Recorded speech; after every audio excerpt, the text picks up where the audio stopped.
Vous avez une partie assez volontariste dans votre ouvrage, et vous esquissez des pistes de solutions, et pas simplement l'autodéfense des professeurs pour qu'ils puissent faire cours. Mais c'est très intéressant, vous dites, certains proposent qu'ils aient des matraques télescopiques. C'est un rapport de l'Institut Thomas More, je crois. Et des bombes lacrymogènes. Ouais. Quand on y pense, c'est ahurissant. C'est-à-dire qu'on voudrait l'équiper comme un CRS parce qu'il est face à une explosion de la violence dans ces classes délirante. Ça aurait été inimaginable dans la France telle qu'elle était il y a 10, 20, 30 ans. Comme d'autres phénomènes, incidents que je décris dans l'ouvrage, hein, j'ai en tête notamment ce père de famille en Indre-et-Loire, un département jadis préservé.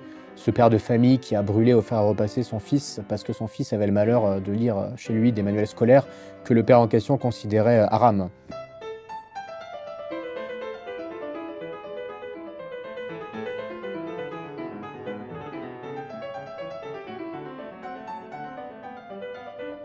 Le budget annuel du ministère de l'Éducation nationale, le plus important de l'État, avoisine les 63 milliards d'euros. Ses effectifs s'élèvent à 1,2 million de personnels, protégés par le statut de la fonction publique. L'éducation nationale compte ainsi parmi les principaux employeurs civils au monde, derrière le ministère de la Défense indien, le département américain de la Défense, l'armée chinoise, Walmart ou encore Amazon. Joachim Le Floch-Imad, bonsoir. Bonsoir Pierre-Valentin. Vous publiez main basse sur l'éducation nationale, enquête sur un suicide assisté aux éditions du CERF. Vous êtes enseignant. Vous avez publié également un ouvrage au CERF sur Tolstoï. Pourquoi avez-vous écrit celui-ci ? Alors, j'ai écrit ce livre pour plusieurs raisons. D'abord parce que je constate depuis plusieurs années, plusieurs décennies maintenant, que l'école tend à aller vers un effondrement qu'on pourrait qualifier de protéiforme. On reviendra peut-être sur les données ensuite, mais en matière de chute du niveau, en matière de crise de l'école comme institution de la République, d'essoufflement sur le terrain des enseignants qui font vivre l'école au quotidien, d'explosion des incivilités, des violences. Donc évidemment, je suis alarmé sur ce qui est en train de se jouer dans l'éducation nationale, dans la mesure où je considère comme Gabriel Attal, sauf que je déplore que chez lui, ce soit resté un simple slogan que l'école est la mère de toutes les batailles, puisqu'on peut avoir la politique économique la plus performante, on peut avoir les frontières les mieux protégées, on peut avoir la politique sécuritaire la plus intransigeante. Si on continue à détruire notre jeunesse de l'intérieur par une école qui n'est plus capable de perpétuer sa vocation d'école, alors on compromet l'avenir de la nation en tout domaine. Donc évidemment, je suis alarmé par ça. Et j'ai voulu approfondir une réflexion qui m'est chère sur la question de l'impuissance du politique.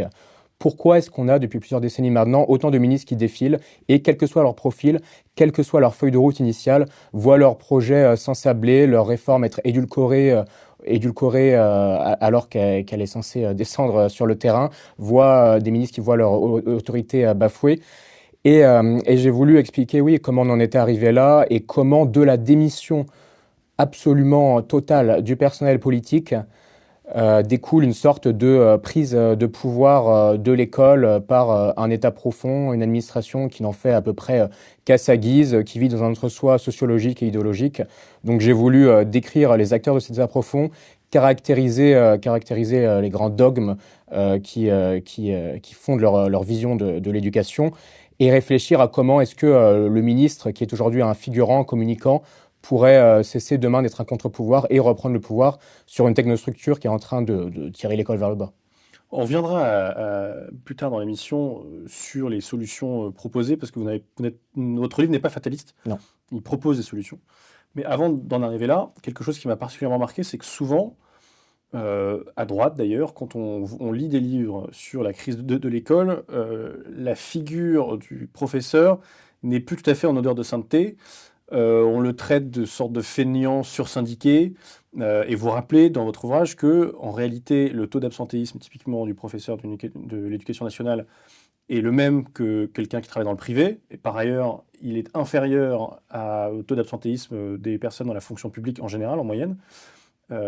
Comment, à votre avis, est-ce que on peut se réconcilier et se rabibocher en partie avec cette figure du professeur souvent décriée, et comment également re-rendre, je dirais, au métier sa grandeur d'antan sous la Troisième République, par exemple, qu'elle a beaucoup perdu dernièrement.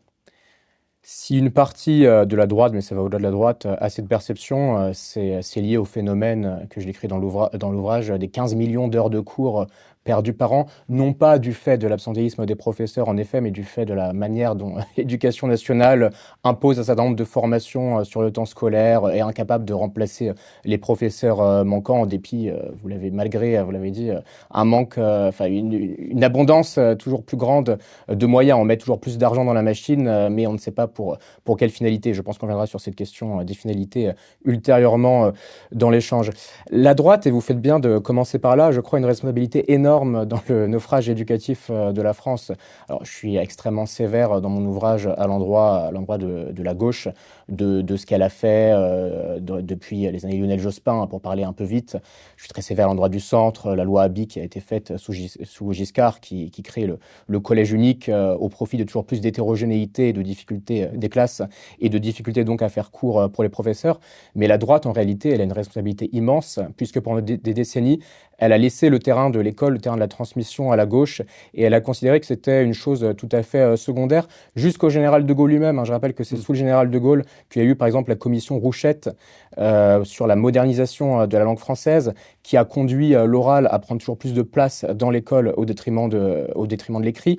C'est sous le général de Gaulle également que Perfit a eu ce mot terrible en mars 68 où il a dit « Nous ne voulons plus des professeurs qui seraient les serviteurs du savoir, nous voulons des professeurs qui seraient les serviteurs des enfants. » Il est allé jusqu'à les qualifier d'animateurs. Et je pense que cette manière dont on a cessé de penser les professeurs comme des maîtres de leur discipline, comme des gens qui ont des savoirs à transmettre, pour les penser à l'inverse comme des animateurs, comme des personnes chargées non plus de sortir les élèves d'eux-mêmes pour leur transmettre quelque chose de l'extérieur et leur permettre de revenir vers eux-mêmes mieux armés. Cette manière de détruire les professeurs comme intellectuels a conduit à l'abaissement de leur autorité morale, à l'abaissement aussi de leurs conditions, puisque parallèlement, on a eu tout un tas de lames de fond qui ont dégradé la figure du professeur. On n'en a pas parlé à ce stade, mais c'est l'effondrement économique de la condition sociale, la perte de 25% de leur pouvoir d'achat en 25 ans, l'effondrement de leur rémunération. Aujourd'hui, si vous prenez un professeur français, au bout de 15 ans de carrière, il est 16 à 19% moins payé que ses homologues de l'OCDE. Et à ça s'ajoutent les violences, les incivilités, les contestations d'enseignement toujours plus féroces que subissent les professeurs au quotidien. Il n'y a pas besoin de remonter à la décapitation de Samuel Paty pour le prouver. Je pense que je mets en avant de nombreuses données qui l'étayent dans l'ouvrage.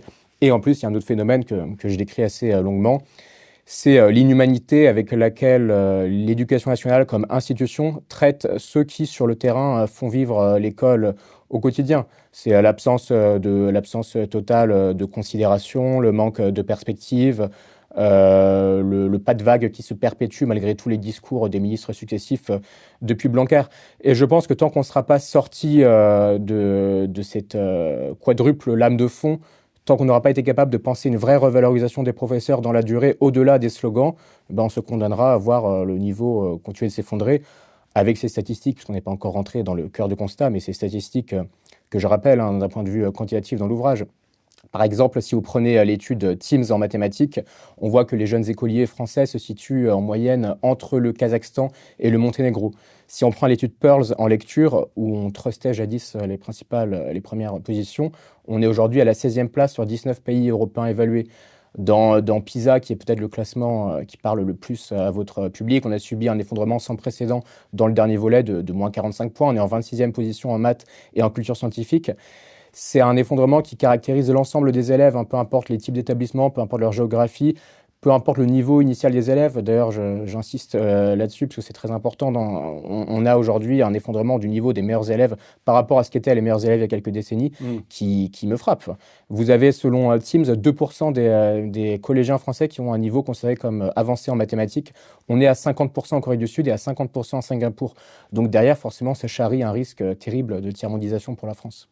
Et ce qui est sombrement amusant là-dessus, c'est qu'il y a encore, il faut se remémorer, mais il y a encore 10-15 ans, j'ai souvenir d'un débat public dans lequel il fallait vraiment se battre pour essayer de faire passer l'idée qui est aujourd'hui démontrée et acceptée par tous que le niveau ne montait pas. Exactement. Et il y avait vraiment des réticences idéologiques, culturelles et médiatiques beaucoup plus fortes qu'aujourd'hui, où désormais le constat est à peu près partagé par tous. Oui, c'est l'ouvrage que je cite de Baudelot, Establet, le niveau monte, qui était En 89, c'est ça? 89 exactement, c'est 89 l'année du foulard de craie, il n'y a jamais de hasard. Et donc Baudelot, Establet qui étaient les sociologues organiques de l'éducation nationale et donc qui niaient la réalité de ce qui était en train de se jouer dans les établissements au détriment de toutes les données chiffrées qu'on avait pourtant à l'époque et au détriment du ressenti des professeurs, hein. Le ressenti des professeurs, on gagne toujours à l'écouter. Je cite ces statistiques d'OpinionWay pour Hexagone qui montrent que 85% des professeurs français jugent que le niveau a considérablement baissé ces dernières années. Ça devrait forcément nous alerter. Mais pendant des décennies, il y a eu une tendance à soit casser le thermomètre, soit à le changer, à euphémiser la réalité, à ne pas assumer des données qui étaient écrites noir sur blanc par ces mêmes institutions. Ça vaut sur la baisse du niveau. Ça vaut aussi sur les questions de crise de l'autorité, de mal-être des personnels. On en parlera tout à l'heure, je crois, par rapport aux problèmes qu'une certaine immigration fait peser sur l'école comme institution. Et donc, je pense que Baudelot et Establet étaient l'archétype de ça. Maintenant, qu'est-ce que je constate depuis? Je constate quand même qu'un certain nombre de digues ont cédé et que les discours des ministres successifs n'ont plus rien à voir avec ce qu'ils étaient jusqu'à la gauche et au centre, hein. Gabriel Attal, je ne pense pas qu'il aurait prononcé son grand discours sur le choc des savoirs il y a une dizaine, une vingtaine, une trentaine d'années. Maintenant, je constate tout de même qu'il y a encore un gouffre entre le discours des ministres et entre leur capacité à infléchir une machine qui, peut-être parce qu'elle est extrêmement bureaucratique, est extrêmement lente à bouger. Et il ne suffit pas de faire des discours, de faire de la communication, d'avoir des effets d'annonce toujours plus stupéfiants sur la forme pour relever l'école, hein. Le choc des savoirs, j'aurais pu signer un certain nombre de propositions qui en faisaient partie. Maintenant, qu'est-ce que ça a changé concrètement sur le terrain? Absolument rien. Dans la mesure où tout a été édulcoré, il n'en reste quasiment rien aujourd'hui. On pourrait convoquer cette épreuve de pensée qu'est le bateau de Thésée. Vous avez un bateau, au fil des années, on démonte une à une chaque pièce du bateau, si bien qu'à la fin, il n'en reste plus rien. On en est à se demander si on est toujours sur le même bateau, et on pourrait associer ça au choc des savoirs de Gabriel Attal. On a retiré tout ce qui en était le cœur, mais on a l'impression qu'on vit toujours sur la même philosophie pourtant, alors que dans les faits, on a là un nouvel exemple d'impuissance totale du ministre à contrôler son administration et à influer sur la réalité de la vie de l'école. Bonjour à tous, je me permets d'interrompre la conversation parce que si vous êtes là, c'est a priori que le contenu de transmission vous plaît. Si vous voulez aider la chaîne, aider à son référencement, aider à son développement, mettez un pouce bleu, comme disent les youtubeurs, abonnez-vous, mettez la cloche, partagez auprès de vous, que vous écoutiez en podcast ou en format YouTube, c'est très important pour aider la chaîne à se développer. Merci beaucoup. Et vous dites, dans la citation d'ouverture que j'ai citée tout à l'heure, qu'il y a un personnel et une quantité de personnes embauchées comparable à l'armée chinoise. Oui. Et pour autant, vous faites partie de ceux qui sont pour plus de dépenses dans l'éducation nationale. Et je voulais juste vous citer là-dessus et ensuite vous laisser répondre. Vous écrivez, page 81, « Qu'y a-t-il de plus ruineux pour une nation que l'illettrisme et l'inculture de son peuple ? La réponse sonne comme une évidence, sauf pour les gestionnaires qui font semblant de ne pas comprendre que ce n'est pas l'école qui coûte cher, mais le déclassement d'un pays dont le système éducatif, en raison d'un sous-investissement chronique, se délite. » Et vous citez une étude d'économistes qui montre que 25 points PISA en plus représentent à l'horizon 2100 30% de points PIB supplémentaires.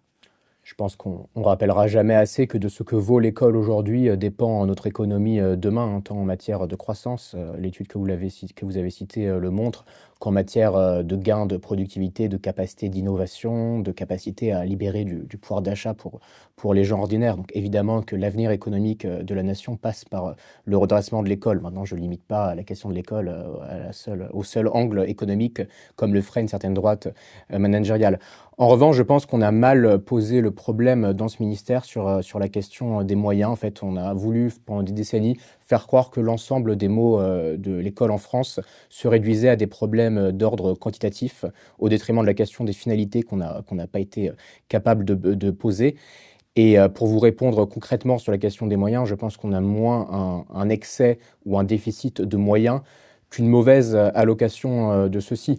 J'en veux pour preuve le fait qu'on est capable de mettre 20% de la dépense totale du ministère pour alimenter une bureaucratie toujours plus pléthorique, pour alimenter des emplois semi-fictifs en administration centrale, à la DGESCO par exemple, qui est la principale administration du ministère, qu'on est capable de financer des comités théodules dont on ne comprend pas trop la raison d'être, hein. Je pense au Conseil scientifique de l'éducation nationale, au Conseil supérieur des programmes qui est gangréné par l'idéologie et les associations, au Conseil d'évaluation de l'école qui fait doublon avec la DEP, le département d'évaluation de la performance et de la prospective.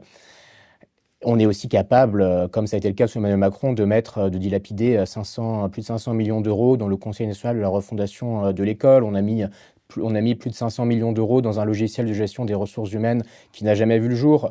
On est capable chaque année, du fait de l'échec massif dans le premier cycle universitaire, lui-même lié à la massification, d'avoir 532 euros de coût pour la société de l'échec universitaire, avec le pire taux de réussite en licence de tous les OCDE. Donc de l'argent, il y en a énormément. C'est juste qu'on n'est pas capable de le mettre aux bons endroits. Les bons endroits, qu'est-ce que ce serait, par exemple? Ce serait la revalorisation des professeurs, dont dépend le redressement du niveau des élèves. Ce serait l'investissement dans le primaire, sur lequel on a un retard très significatif par rapport à tous nos concurrents de l'OCDE, alors même que c'est là que tout se joue, que tout commence. Et ce serait aussi l'investissement dans le bâti scolaire, par exemple. On a des écoles qui sont à l'image du pays, qui sont en ruine, hein. L'illustration que j'ai choisie en couverture n'y est pas pour rien, hein. Mm. Et vous dites que dans la logique à l'œuvre chez nombre de réformateurs et, disons, de serviteurs de l'État dans leur rapport à l'éducation nationale, il y a une sorte de fétichisme du chiffre Oui. et un rapport à la quantification qui souvent a beaucoup d'effets pervers. Quels sont-ils? Ça, j'évoque cette idée dans un chapitre sur l'emprise des dogmes managériaux, plus particulièrement le Mm. New Public Management sur l'éducation nationale. Il y a une responsabilité interne de ceux qui nous dirigent, mais il y a aussi des lames de fond externes qui se sont jouées ces dernières décennies. Je pense au rôle de la division éducation de l'OCDE, je pense au rôle de la Commission européenne, je pense au rôle de l'ONU. Toutes ces institutions, ces organisations ont instillé dans les esprits le fait que l'école n'aurait pas à permettre aux élèves d'apprendre et de comprendre, n'aurait pas à transmettre des savoirs, mais à transmettre des compétences, à leur permettre d'acquérir des savoir-être, des savoir-faire. On le voit d'ailleurs à l'évolution, c'est très intéressant de l'analyser, du vocabulaire au sein du ministère, hein. Les élèves sont devenus des apprenants, les programmes sont devenus des curricula, les inspections sont devenues des rendez-vous de carrière. On pourrait mobiliser Oui, oui. plein d'exemples de la sorte qui montrent que l'école n'est plus conçue aujourd'hui que comme une institution d'adaptation, de normalisation à la marche du monde tel qu'il est, qui a la vocation de plus en plus à former non des êtres libres puisque cultivés, mais des producteurs, Oui, oui. consommateurs interchangeables La réduction de la du culture marché à la question de la globalisé. production. Exactement. Avec des résultats pourtant catastrophiques, hein, puisque jamais l'école n'a à ce point compromis l'avenir économique de la nation, qu'à un moment où elle n'a juré que par elle-même que par la notion d'employabilité. Donc ça montre Oui. qu'on ne prend pas le problème par le bon bout. Et je pense que cette lame de fond managériale a eu, oui, des conséquences épouvantables en tout domaine, hein, jusqu'à la manière dont se représente l'action de l'État. Je pense à la réforme de la haute fonction publique d'Emmanuel Macron, qui a permis à des gens extérieurs à l'État de pénétrer celui-ci pour le subvertir de l'intérieur, hein. Il n'y a qu'à voir des profils comme Charlène Avenel qui ont été portés aux responsabilités les plus éminentes en tant que rectrice de Versailles, donc la plus grande académie de France, et qui ensuite a eu à l'épreuve du terrain des résultats absolument calamiteux, hein, si bien qu'elle a dû être finalement débarquée. Je pense à la gestion des 11 jours qui ont précédé la décapitation de Samuel Paty, je pense à l'affaire des courriers de la honte que je rappelle dans l'ouvrage. Oui, et un des signes aussi du déclassement de l'institution, et dans le rapport que le politique entretient à lui, c'est la valse des ministres, Mm. et le fait que, vous le dites, désormais pour nombre de hauts fonctionnaires, être affecté rue de Grenelle, c'est assez mal vu, ou en tout cas ça n'a plus le prestige d'antan, et utilisé de façon instrumentale comme un tremplin vers un vrai ministère par la suite. C'est d'autant plus terrible parce que la France, au fil de son histoire, avait tissé un lien singulier, un lien extrêmement fort entre la nation et entre son école. Et aujourd'hui, ceux qui ont la charge de la destinée, ceux qui président à la destinée du pays, ont ont un mépris, oui, terrible à l'endroit de l'école, hein. J'emploie un mot dans l'ouvrage pour qualifier quelqu'un comme Alexis Colère, qui m'a été soufflé par un ancien recteur, qui parle d'un quasi-poujadisme poujadisme, même budgétaire, et dans la vision des professeurs qu'il peut avoir. Donc oui, effectivement, il y a cette question du mépris d'une large partie de la classe dirigeante pour l'école, en particulier pour l'enseignement public, je crois. Et il y a cette question d'un rapport à la temporalité que j'ai voulu mettre au cœur de ma réflexion sur ce qui touche à l'impuissance du politique. En fait, vous avez une valse des ministres, vous avez 8 ministres en 3 ans, là d'ailleurs, c'est intéressant de le rappeler. Vous avez une valse des contre-ordres, et on voit que tous les ministres qui défilent sont pour l'essentiel des profils sans légitimité particulière, sans vision, sans courage face aux résistances qui adviennent très tôt dès lors qu'on tente d'imposer des réformes dans ce ministère. Et donc, ces ministres laissent l'école naviguer à vue au gré de toujours plus, oui, d'effets d'annonce, de contre-ordre, de communication, de débats périphériques. Il n'y a qu'à voir de quoi il a été question en cette rentrée scolaire. Hein. De quoi a-t-on parlé? On a parlé de l'éducation à la sexualité. On a créé une énième convention citoyenne qui a coûté beaucoup d'argent, là aussi, on gagnerait à le rappeler, sur les temps de l'enfant. On a parlé de la question des inégalités filles-garçons, avec cette idée absurde d'Elisabeth Borne d'imposer des quotas en Oui. classe préparatoire scientifique, hein, pas en classe préparatoire littéraire, ce qui en dit long Oui. sur le deux poids, deux mesures. Donc vous avez en fait une démission absolument totale du personnel politique, un personnel politique qui est là sur un temps très court, et à l'inverse, vous avez face à lui une administration qui sait qu'elle a le temps pour elle et qu'elle a la légitimité qui est liée à son statut de haut fonctionnaire. Donc ce sont des gens qui savent qu'ils vont durer, qu'ils vont résister au personnel politique en place, qui savent qu'ils sont inamovibles, peu importe le verdict des urnes. Et ça explique que depuis une quarantaine d'années, encore une fois, peu importe l'orientation idéologico-politique du ministre en place, rue de Grenelle, ce sont peu ou prou les mêmes politiques éducatives qui se perpétuent, au détriment de ce qu'il faudrait faire pour refonder l'école dans sa globalité. Et un élément particulièrement fort dans votre ouvrage, alors qui est très documenté parce que vous êtes entretenu avec beaucoup de personnes de l'intérieur, si je puis dire, des professeurs, des hauts fonctionnaires, etc., qui connaissent les rouages.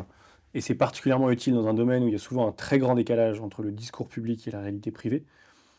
Et un élément que vous faites bien ressortir, c'est les mutations, je dirais, culturelles et idéologiques à l'œuvre au sein de l'école.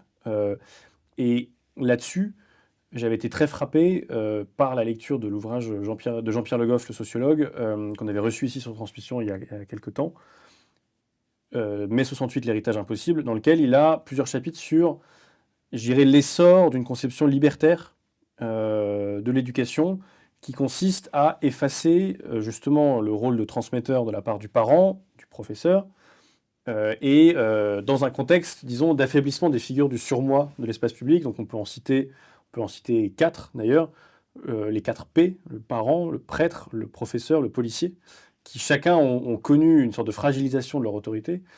Et s'il y en a un qui récupère en quelque sorte la somme de toutes les autorités, c'est un peu le 5e P que serait le psychologue, qui à certains égards a une sorte de rayonnement, je pense, dans le contexte de l'éducation nationale, qui est assez... il y a une aura du psychologue, à tel point, j'en veux pour preuve, qu'à l'exception peut-être du policier, mais que tous les autres P, désormais, pour faire autorité, comme on dit, aveu d'échec, essayent de le singer. C'est-à-dire qu'on a un discours assez thérapeutique, parfois de la part des professeurs, parfois de la part des Américains, pardon, des mères américaines qui poussent la caricature jusqu'au bout, en parlant des boundaries, tout un langage de la blessure, du traumatisme qui s'instille.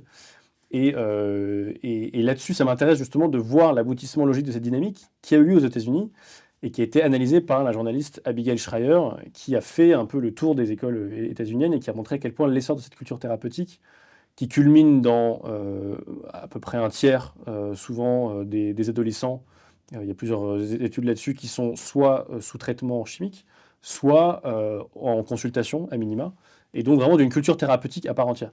Et j'ai le sentiment que cette vague-là commence à arriver. On a des classes à plusieurs HPI, haut potentiel intellectuel. On m'avait dit une fois qu'il y avait des subdivisions au sein des HPI pour se distinguer. Il y a les HPI zèbres, qui ne sont pas les mêmes que les autres, et une volonté de se singulariser par une étiquette psychologisante et un affaiblissement du rôle, disons, traditionnel du professeur et de l'autorité qu'il pouvait avoir à minima sous la Troisième République, mais même encore dans les années 60. Oui, oui, non, mais je pense que ça renvoie aux fausses promesses liées à une certaine culture de la bienveillance qui aboutit, vous l'avez dit, à une santé psychique et physique des jeunes Français extrêmement, extrêmement dégradée. Tous les indicateurs statistiques le montrent et l'éducation nationale n'est pas armée pour faire face à ça. Oui. On a 900 médecins scolaires pour 12 millions de jeunes, on manque de pédopsychiatres. Mais je pense, et vous avez raison d'aller... Juste là-dessus, vous dites que la moitié des pédopsychiatres ont plus de 65 ans. Exactement. C'est terrifiant. Il y a une crise des vocations là aussi, mais qui nous renvoie au fait que l'école, elle doit gérer un affaissement plus général de la société française, et on en fait une caisse de résonance, un réceptacle de mots qui outrepassent largement celle-ci. Ça vaut sur les problèmes de santé mentale, mais ça vaut aussi sur les violences, sur toutes les idéologies mortifères, les obscurantismes ethno-identitaires qui répercutent dans une école qui n'est plus en rien un sanctuaire comme elle devait l'être, et c'était sain qu'elle le soit, dans une certaine mythologie républicaine. Alors il faut tendre évidemment vers cet idéal, mais le fait est que nous en sommes de plus en plus éloignés. Sur la question de l'autorité, il faut, je crois, faire une généalogie de la manière dont on a conçu de plus en plus l'école comme une sorte de contre-société libertaire, comme on est passé d'une vocation de l'école à instruire, à transmettre des savoirs à un élève, à une finalité autre qui serait de façonner dans toutes les dimensions de son être, non plus l'élève, mais l'enfant apprenant. Et je pense, je m'inscris un peu en porte-à-faux avec une certaine droite qui ramène tous les maux de l'école à mai 68. Je pense que le problème est beaucoup plus profond et qu'il remonte à une histoire plus ancienne. J'essaye de l'analyser depuis les premiers écrits de Jean-Jacques Rousseau et Émile ou de l'éducation. Et je montre en fait l'apparition de toute une lame de fond que pour schématiser, on va appeler les sciences de l'éducation, et qui pourrait tenir dans la formule du grand pédagogue français Roger Cousinet, qui au tournant du XXe siècle a dit il faut que le maître cesse d'enseigner pour que l'élève commence à apprendre. Extraordinaire. Oui, mais je pense que ça en dit long sur une vision très anti-transmissive qui s'est imposée au fil des décennies dans l'éducation nationale. En fait, on a sapé la dissymétrie enseignant-enseigné qui était quand même au cœur de l'école. Et en faisant ça, on a compromis la capacité de l'école à transmettre les savoirs. Alors on pourrait affiner la réflexion pour montrer comment ça s'est imposé dans le temps. C'est pas que Roger Cousinet, c'est aussi les théories de Jean Piaget qui fait de l'école une sorte d'espace de coopération, qui dit que le professeur doit plus être un accompagnant, et que les élèves doivent d'abord construire les savoirs entre eux, ou alors les co-construire à la limite avec les professeurs. Je pense que cette vision a fait beaucoup de mal par la suite, mais elle n'a fait du mal que par le concours des réformateurs pieux, pour reprendre la formule de Jean-Claude Milner. Elle n'a fait du mal que par le concours des politiciens qui ont imposé des réformes, qui vont saper toujours plus l'autorité du maître. J'ai rappelé tout à l'heure le mot de Perfit, ministre de Gaulle, qui a parlé d'animateur. On pourrait aussi convoquer ce qu'a fait Lionel Jospin au moment de la loi de 1989, loi qui met l'élève au centre au détriment du savoir, qui ensuite a créé les UFM, où on a commencé à former, ce qui n'était pas le cas dans les écoles normales précédemment, les professeurs comme des animateurs, avec l'idée qu'il fallait leur apprendre à ne rien apprendre à leurs élèves, et que ce qui devait primer, c'était la bienveillance, la lutte contre l'ennui, le bien-être de l'élève, fondamentalement. C'est une vision extrêmement peu charpentée qui, je crois, peut avoir avec les finalités originelles de l'école dans sa forme républicaine. On est un peu sorti de ça du point de vue des discours politiques aujourd'hui, mais quand on analyse la littérature du ministère, quand on analyse les discours de la technostructure, on voit qu'on est encore en plein dedans. Je le fais dans l'ouvrage en citant des formations qu'on dispense dans les INSPE. Donc les INSPE, ce sont les centres de formation qui ont remplacé les IUFM. Je cite tout un tas de formations qui peuvent paraître assez baroques, mais qui rendent compte, je crois, de l'ère du temps, sur guérir de l'hétéronormativité, comment queeriser le curriculum, la nature a-t-elle un genre, des formations qui font de l'école un espace où l'on perpétue des inégalités, des formes de domination insupportables pour la société. Tout ça, ça existe encore dans les INSPE, mais ça va au-delà des seuls INSPE. C'est le discours des associations agréées, c'est le discours de la technostructure jusqu'à la DGESCO, donc l'administration centrale. Et puis c'est le discours de tout un tas d'institutions un peu annexes. Je pense Je pense à la Cour des comptes qui a fait un rapport épouvantable cette année qui disait que la priorité de l'école, ça devait être de mettre le bien-être des élèves au cœur d'actions innovantes. Et Voilà la vision des finalités de l'école. Et je oui, pense que si notre école est malade, c'est d'abord et avant tout à cause du brouillage des finalités, de l'émiettement des missions qui la caractérisent. En fait, on avait une école qui instruisait, aujourd'hui elle co-construit. On avait une école qui avait vocation à éduquer au sens noble du terme. Aujourd'hui, elle rééduque au sens du fantasme révolutionnaire de fabrication d'un homme nouveau. Et on avait une école qui devait proposer aux élèves un détour par les grandes œuvres du passé pour revenir vers le présent mieux armé. Aujourd'hui, on a une école qui enferme dans la tyrannie du présent. Voilà, je pense que c'est ça le grand mal de l'école, beaucoup plus qu'une question de manque de moyens.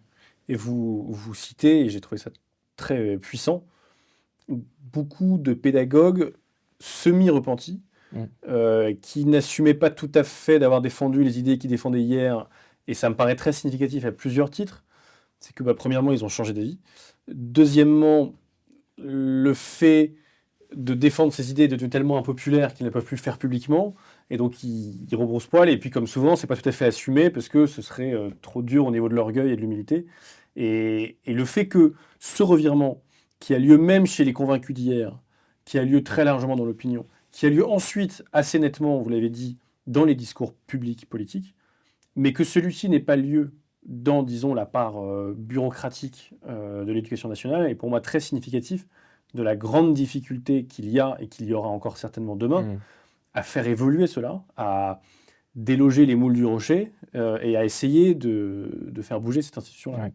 Votre réflexion m'amène à un point de la généalogie, de la manière dont on a détruit l'autorité dans l'école que j'ai pas évoqué tout à l'heure. C'est le rôle de tout un tas d'intellectuels proches du pouvoir Hmm. dans les années 80-90 qui ont accompagné ce travail de sape. Quand vous parlez des repentis, en fait, vous faites référence à quelqu'un comme Philippe Mérieux qui a été au cœur de la loi Le Jospin de 1989. Ça fait référence également aux propos de François Dubay qui a quand même dit des choses épouvantables. Il a dit qu'il était intolérable que certains élèves aient plus de culture commune que d'autres. Et il a dit qu'il fallait centrer les enseignements au collège sur ce que pouvait maîtriser le plus faible en sortant. Donc en fait, c'est l'idée qu'au nom de l'hétérogénéité des classes, on abaisse toujours plus les exigences pour ne perdre personne en route. Et évidemment, dès lors que vous avez une massification scolaire, vous êtes obligé d'en arriver à ce genre de choses. Et c'est pour ça que moi, je propose, par exemple, le passage, mais on en parlera tout à l'heure, du collège unique au collège modulaire. Maintenant, oui, effectivement, il y a un changement dans l'esprit du temps. On a des gens qui souvent, oui, se désolidarisent de ce qu'ils ont eux-mêmes produit comme réflexion, qui disent que les choses étaient plus complexes en réalité, qui n'ont pas été écoutées alors qu'ils l'ont été, hein, Oui. et on voit le résultat. C'est le Euh, grand poste du conseiller qui peut se dédouaner de ce qui a été mal fait oui, parce qu'on ne l'a pas écouté. exactement. Si seulement il n'avait pas été, Exactement. si seulement il n'avait pas été écouté. Mais oui, tout ça, je crois, raconte quand même un changement significatif dans les mentalités qui fait écho avec ce que demande l'opinion publique, hein, en réalité, sur tous les sujets dont on parle depuis tout à l'heure, sur l'instruction, sur la revalorisation des professeurs, sur le retour de l'autorité. Je crois que vous avez un consensus de 75 à 80% des Français pour tourner la page de tout ce qui s'est fait depuis une cinquantaine d'années. Et je pense, comme Victor Hugo, que rien n'est plus fort qu'une idée dont l'heure est venue. Et je pense, oui, qu'on est en train de vivre un changement de cycle. Maintenant, pourquoi est-ce qu'on va pas au bout de ce changement de cycle?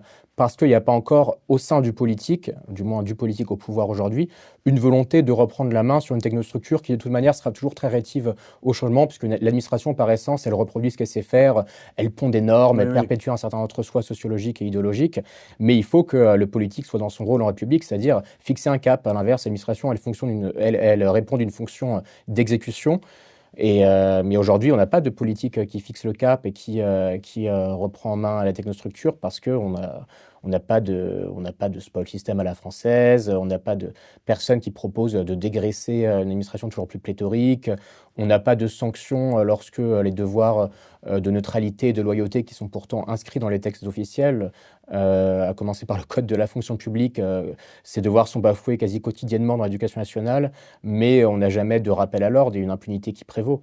Et il n'y a rien qui pousse plus au crime que l'impunité. Donc c'est la faute du politique, je crois, si le changement de cycle n'a pas encore tout à fait abouti au prix des résultats absolument dramatiques qu'on constate jour après jour. Et dans les idéologies qui traversent l'école que vous mentionnez dans votre ouvrage, vous sortez une phrase que j'ai trouvée très forte. Je ne sais plus si c'est vous qui résumez un état d'esprit ou si c'est une citation directe, mais c'est le slogan, si je puis dire, de défavoriser les favorisés. Ouais. Ce qui n'est pas la même chose que de favoriser les défavorisés. Ouais. Ce qui Défavoriser. aurait été plus intelligent Exactement. pourtant. Ouais. Là, il y a vraiment quelque chose de l'ordre de. Ça revient à la phrase que vous avez dit, c'est scandaleux que certains aient plus de culture commune que d'autres. Il y a deux façons de la lire, la phrase.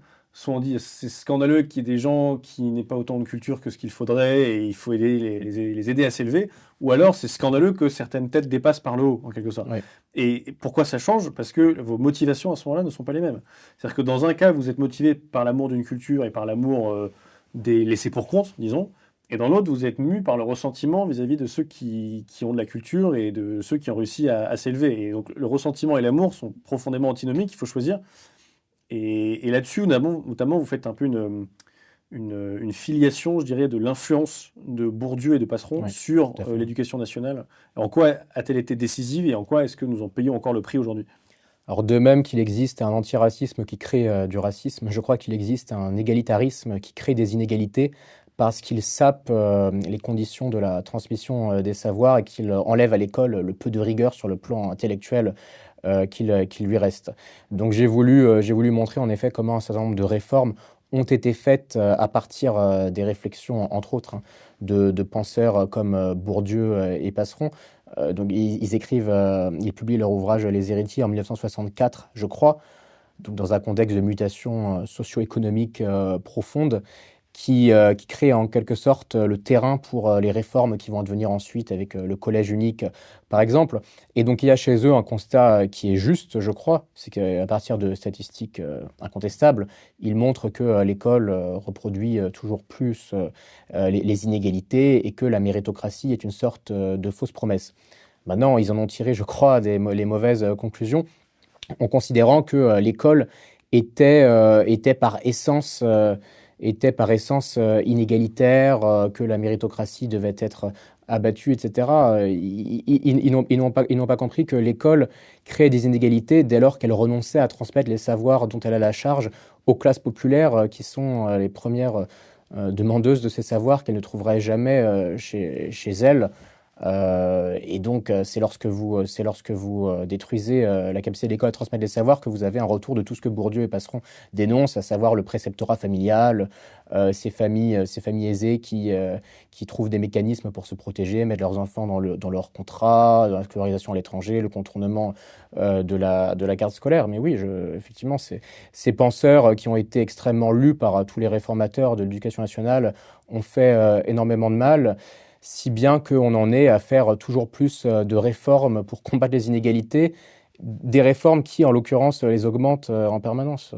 Quelque chose que j'ai toujours trouvé assez ironique, c'est de voir à quel point Bourdieu a eu des héritiers sur le plan idéologique, et que tout ce qui est décrié dans ces textes a fini par avoir lieu chez ses héritiers, et qui est, pour avoir un peu connu le monde de l'université française, des petites références en guise de clin d'œil conceptuel aux structures structurantes, chacun qui avait bien appris sa définition de la violence symbolique et qui se la renvoyait les uns aux autres, et une façon également par le langage, c'est tout ce que décrit avec un E Bourdieu dans ses textes, une façon d'utiliser le langage pour créer une fracture entre ceux qui savent et ceux qui ne savent pas. Oui.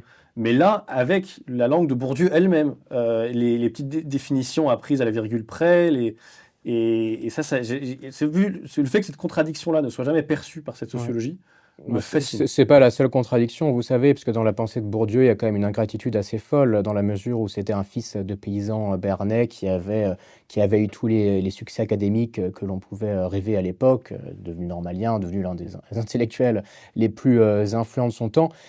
Et ça ne l'a pas empêché de détruire l'école qui lui avait permis de devenir Bourdieu. De retirer l'échelle Voilà. après lui. Oui. Je veux bien qu'on fustige l'école de la République comme étant inégalitaire, mais l'école de la République telle qu'elle était fidèle à sa vocation, avait quand même permis à un Bourdieu de devenir Bourdieu. Elle avait permis à Camus, qui était fils d'une pied noire analphabète, de devenir Camus. Elle avait permis à Peggy, qui était fils d'une rempailleuse de chaises, de devenir Peggy. Évidemment, la méritocratie avait sa part de fiction, mais c'était une fiction qui était sans doute nécessaire. Et dès lors que vous avez abattu l'idéal méritocratique, qui était au cœur de la promesse républicaine, au cœur de l'héritage de la gauche elle-même, hein, d'ailleurs je cite tout un tas de penseurs pour le montrer depuis la Déclaration des droits de l'homme et du citoyen, dès lors que vous avez sapé la méritocratie, sapé la transmission des savoirs, forcément, qui est le premier sacrifié dans l'histoire? Encore une fois, c'est les classes populaires. On le voit au fil du temps, si on prend l'histoire du XXe siècle, mais on le voit aussi aujourd'hui si on fait des comparaisons internationales, puisque quand on lit la documentation de l'OCDE, on voit que les pays qui reproduisent le plus les inégalités, enfin les pays pardon, qui reproduisent le moins les inégalités, là où il y a le plus d'ascension sur le plan social, sur le plan intellectuel, ce sont des pays avec des systèmes éducatifs méritocratiques, différenciés, capables de proposer des enseignements élitistes dans le bon sens du terme, et qu'à l'inverse, ce sont les pays censés être les plus en pointe sur la lutte contre les inégalités qui les reproduisent le plus, hein. Je pense à la France, où si vous êtes un enfant pauvre d'une famille pauvre aujourd'hui, selon PISA, vous avez 10 fois plus de chances d'être en difficulté scolaire que si vous êtes un enfant d'une famille riche. C'est un peu comme dans le champ de la psychologie évolutionnaire, on cite le paradoxe suédois, où ce sont les pays les plus prompts à lutter contre les stéréotypes de genre qui, in fine, les reproduisent. Le genre, c'est qui les reproduisent le plus. C'est exactement la même logique qui prévaut pour la lutte contre les inégalités scolaires. Mais encore une fois, je pense qu'on se trompe dans la priorisation des problèmes si on met la lutte contre les inégalités au cœur du discours sur le redressement de l'école. En fait, on confond les causes et les conséquences. C'est parce que l'école est malade aujourd'hui qu'elle est inégalitaire. C'est parce que demain on redressera l'école qu'elle permettra de lutter contre les assignations à résidence et les déterminismes de la naissance qui en effet sont insupportables quand on est républicain. Et moi, c'est un sujet qui me tient d'autant plus à cœur que j'ai grandi dans un milieu plutôt modeste. Et si j'ai pu connaître une forme d'ascension sur le plan social et intellectuel, c'est parce que j'ai eu la chance de croiser sur mon chemin des professeurs qui étaient des professeurs au sens noble du terme, c'est-à-dire que ils assumaient d'avoir quelque chose en plus que moi, de porter des savoirs qu'ils avaient la charge de transmettre. Si on fait un peu d'étymologie d'étymologie latine, c'est plus très à la mode aujourd'hui, mais le professeur, le maître, en latin, c'est le magister. Magis, ça veut dire plus. C'est quelqu'un qui est plus avancé sur le chemin vers lequel il veut emmener l'élève. Ça ne veut pas dire que l'élève, il faut en faire un réceptacle d'un savoir qui serait transmis de manière autoritaire. Évidemment, c'est pas ça qui est en jeu, mais il y a quand même l'idée d'une dissymétrie originelle. Oui. Qui est dans l'intérêt de l'élève, puisqu'en fait, pour accéder à l'autonomie, qui est au cœur de tous les discours aujourd'hui, vous devez accepter de passer préalablement par une phase d'hétéronomie. Accepter le fait que vous pénétrez dans un monde qui est plus ancien que vous, dans un monde qui transcende votre ego. Et c'est parce que vous avez cette phase préalable d'hétéronomie que vous vous mettez dans les conditions d'acquérir les savoirs. Et ça implique un peu de modestie et ça implique aussi de ne pas venir avec ses identités en bandoulière, d'accepter un état d'incomplétude. Oui, bien sûr. Et vous avez dit de faire remonter un peu la généalogie idéologique des mutations de l'école plus loin que 68, ce en quoi je suis évidemment d'accord. Et là-dessus, il me semble qu'il y avait quelque chose un peu en germe dans la philosophie politique libérale. Je crois qu'on a déjà eu l'occasion d'en parler ici sur Transmission, qui est que le libéralisme consacre une liberté conçue strictement négativement, comme absence de contrainte. Et donc là-dessus, le mot paternalisme devient forcément un mot particulièrement péjoratif, et l'idée d'imposer quoi que ce soit à quiconque devient particulièrement péjoratif. Et la façon dont les premiers libéraux, disons, en tout cas on songe ici à John Stuart Mill, qui maîtrisait le grec à l'âge de 8 ans, on pose ça aussi là, c'est intéressant comme... Grand penseur de l'éducation. Absolument. Et pour lequel, pour le coup, la distinction entre la majorité au sens aujourd'hui plus de 18 ans, en tout cas l'individu déjà accompli, rationnel et autonome, d'un côté, et le mineur de l'autre, l'enfant, comptait encore. C'est-à-dire que la distinction comptait. Il faut d'abord, pour faire vite, maîtriser le grec à l'âge de 8 ans et sa langue et son histoire, et ensuite, plus tard, on peut devenir cet individu rationnel autonome auquel on n'imposera plus rien. Oui. Et il y a une sorte de tension, parce qu'il y a une part d'arbitraire qui est à quel âge est-ce qu'on fixe la majorité, comment est-ce qu'on bascule d'un seul coup d'une liberté positive, où quand même on inculque des choses, à une liberté négative, où on est dans un simple retrait et une absence. Et post-68, pour le coup, c'est ce que Le Goff documente très bien, on vient faire sauter cette distinction. On vient dire, on va pousser l'autonomie infantile. Le Goff donne des exemples là-dessus, c'est-à-dire que l'enfant de 9 ans, on ne va rien lui imposer, mais pourquoi pas descendre jusqu'à l'enfant de 6 ans. Il y a très vite un problème qui se pose parce que l'enfant ne sait même pas formuler des préférences. C'est même pas qu'il n'a pas de préférence stable, ce qui est évidemment le cas des enfants, mais même il ne sait même pas les formuler. Quand il n'a pas le langage, qu'est-ce qu'on fait? Bon, on pourrait monter jusqu'au fœtus pour trouver ça amusant, mais on a fait sauter cette distinction qui existait chez les premiers libéraux entre majorité et minorité en termes d'âge. Et je pense que là-dessus, le pédagogisme vient aussi de la mort de cette distinction, en quelque sorte. Ouais. Vous parlez de libéralisme, moi je parlerais plutôt, mais en réalité on désigne la même réalité, d'une modernité qui serait devenue folle en fait. Ce qui tire l'école vers le bas aujourd'hui, je crois que c'est le présentisme et le fantasme d'un homme autoconstruit, d'un homme omnipotent, d'un homme autosuffisant. Je suis très attaché à la pensée, par exemple, de quelqu'un comme Ortega y Gasset on n'est jamais, on n'est jamais un premier homme, on ne peut commencer à vivre qu'à partir d'un certain niveau de passé accumulé. Je crois que c'est tout ce dont on s'est détourné dans l'éducation nationale, au prix parfois de certaines déformations de la littérature de penseurs, y compris libéraux, hein, parce que Rousseau, et on trouve chez lui des expressions comme l'enfant qui doit être seul au monde, etc. Mais il y a aussi un volet coercitif, c'est-à-dire Oui. que le précepteur dans l'Émile, si l'enfant casse un carreau, eh ben, il préconise de le laisser exposer au froid quelques heures pour qu'il comprenne la gravité de l'acte qu'il a commis.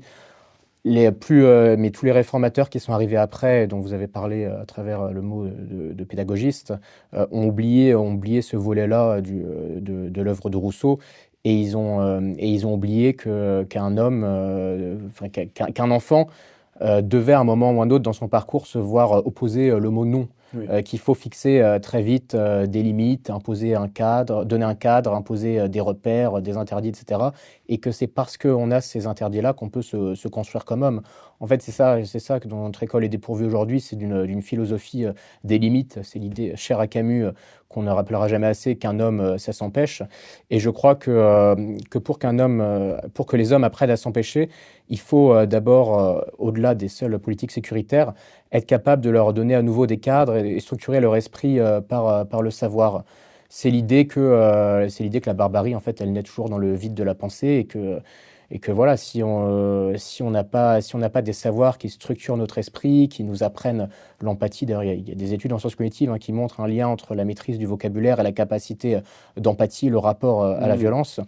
Et ben on crée à travers la production d'une ignorance de masse, on crée les conditions de toujours plus de barbarie. Et le phénomène de l'hyperviolence des mineurs que je documente dans mon livre est intimement lié à la manière dont on a détruit l'école dans sa vocation d'école, voilà, au prix de réalités toujours plus effroyables, hein. Plus 114% d'incidents graves dans l'école publique en 3 ans, 100 000 professeurs menacés et agressés chaque année, 56% de profs qui en sont à s'auto-censurer dans leur enseignement parce qu'ils ont peur des réactions des élèves, mais aussi des familles, puisque 30% des incidents primaires sont le fait des familles aujourd'hui. Donc ça dessine quand même un paysage de plus en plus crépusculaire dans lequel il est difficile de faire court. Et ça, c'est lié à un état général de la société, dont l'école est le réceptacle, encore une fois. Mais c'est aussi lié au fait que, oui, l'école a tourné le dos à ce qu'elle devait faire comme école. Et en cela, a créé les conditions d'une violence toujours plus grande, auxquelles certains voudraient répondre par des seules politiques sécuritaires. Mais on voit bien, évidemment, je ne suis pas naïf, il faut des politiques sécuritaires, j'en propose dans mon livre, mais on ne peut pas répondre par ce seul bout-là. Bien sûr. Vous vous souvenez, l'an dernier, Mélanie, cette assistante d'éducation qui a été tuée à coups de couteau lors d'une fouille de sac, elle a été tuée en présence de policiers. Ça montre bien que la seule réponse Ouais. sécuritaire, si on est incapable ne suffit pas, et qu'il faut, au-delà de l'action sur les seules conséquences, être capable d'agir à la racine des maux, d'agir sur les causes, ce que personne n'est capable de faire parce que ça impliquerait une réponse dans le temps long. Et aujourd'hui, on a une école qui est pensée uniquement dans le temps court, avec des ministres qui communiquent qui, à tour de rôle, qui sont là pour une période très éphémère, qui n'ont pas une vision de l'intérêt général particulièrement développée, je crois. Et avant de basculer sur le sujet migratoire sécuritaire qui m'a beaucoup intéressé Ouais. dans vos travaux, ce qui me frappe également, c'est de voir à quel point, vous le dites dans votre ouvrage, toute réforme ou toute vision de l'éducation nationale aujourd'hui doit se formuler dans le langage des inégalités, et Mhm. plus précisément de la lutte contre les inégalités. Tout à fait. Ouais. Et ce paradigme-là, alors ça fait un certain temps qu'on n'a pas eu de ministre de l'Éducation d'un parti de droite, mais ce paradigme-là, euh, Les derniers qu'on a eus étaient dans ce paradigme, je crois. oui, vous avez raison, mais disons que Châtel, par exemple. la Macronie, enfin Oui, le centre brasse large aussi oui, tout à fait. Ouais. dans ces figures. Et ils sont pas restés longtemps. C'est grave, à ma décharge, on en a 8 en 3 Oui, ans, ça va trop vite. ça va trop Ce vite. serait Ouais. intéressant, d'ailleurs, Même moi, je m'y perds parfois. ceux qui nous écoutent, est-ce qu'ils peuvent mettre sur pause et essayer d'en citer dans les 8? Oui. Très franchement, c'est très difficile. Bon, quand vous avez eu Anne Genetet ou Amélie Oudéa-Castéra, ministre de l'Éducation nationale, je ne pense pas que ce soit une perte dramatique que d'oublier leur nom. Mais Mais bon. tout ça pour dire que euh, c'est en soi très significatif Oui. que le bien, disons, dans l'éducation ne se formule pas en termes d'excellence, ne se formule pas en termes de vertu, ne se formule pas en termes de compétences ou que sais-je, il se formule d'abord dans le langage des inégalités. Oui. Et là aussi, non pas que le sujet des inégalités soit illégitime, bien évidemment, mais on est incapable d'avoir d'autres mots pour le formuler, et ça montre à quel point ce paradigme-là a marqué les esprits. Non, mais on est tout à fait d'accord là-dessus, hein. Je cite dans l'ouvrage la réforme de l'enseignement du latin et du grec, où même lorsqu'on promeut ces disciplines, on est obligé de mettre en avant le fait Oui.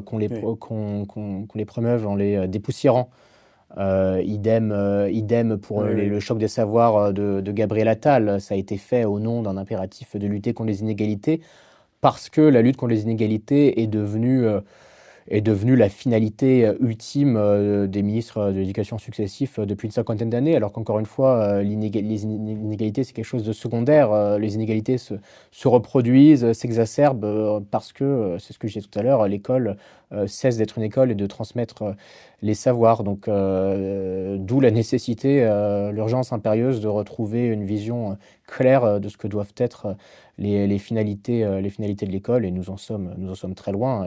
Peut-être que demain, un ministre de droite, un ministre conservateur, je ne sais pas quelle étiquette on peut mobiliser, reviendra à une vision un peu plus charpentée de tout ça, mais le fait est qu'on on n'a pas eu ça depuis une cinquantaine d'années, hein. Je pense que Jean-Pierre Chevènement, et je ne dis pas ça parce que je suis son collaborateur, j'ai peut-être un léger conflit d'intérêts en la matière, mais il avait beau venir de la gauche républicaine, ça a été l'un des derniers ministres qui a ferraillé extrêmement dur contre toute la technostructure de l'éducation nationale pour perpétuer un peu d'exigence intellectuelle au sein de l'école, hein. C'est le rétablissement du concours général, c'est le conflit qu'il avait opposé à Bourdieu lorsque Bourdieu avait répondu sur un plateau de télévision, je crois que c'était Apostrophe, à Jean-Pierre Chevènement, que la lutte pour l'orthographe avait quelque chose d'archaïque et qu'il fallait simplifier celle-ci.